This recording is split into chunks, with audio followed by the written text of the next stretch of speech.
from a psychology and from a neuroscience perspective, this whole construction that you've developed is fascinating. We did this a little bit with autonomous vehicles.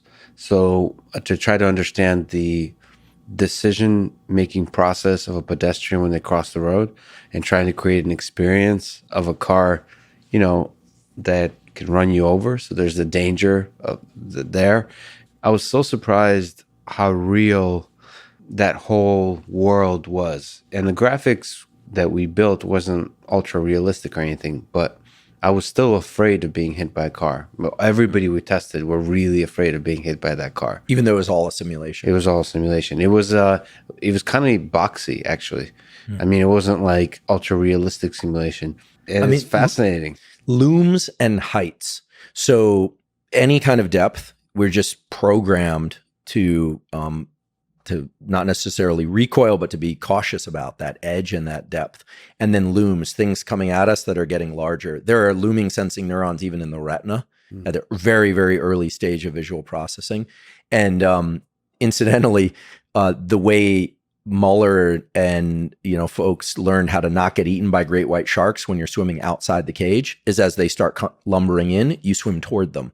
And they get very confused when you loom on them because clearly you're smaller. Clearly they could eat you if they wanted to. But there's something about forward movement toward any creature that creature questions whether or not it would be a good idea to generate forward movement toward you. And so that's actually the survival tool of these cage exit white shark divers. Are you playing around with, like, one of the critical things for the autonomous vehicle research is you couldn't do 360 video because there's a game theoretic, there's an interactive element that's really necessary. So maybe people realize this, maybe they don't, but 360 video, you obviously, well, it's actually not that obvious to people, but you can't change the reality that you're watching.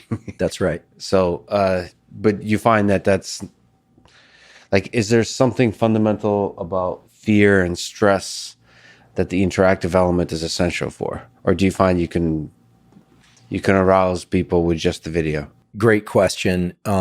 It works best to use mixed reality. So we have a snake stimulus.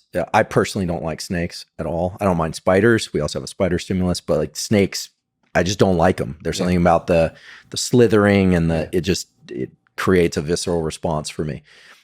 Some people not so much, and they have lower levels of stress and fear in there. But one way that we can get them to feel more of that is to use mixed reality, where we have an actual physical bat and they have to stomp out the snake as opposed to just walk to a little safe corner, which then makes the snake disappear.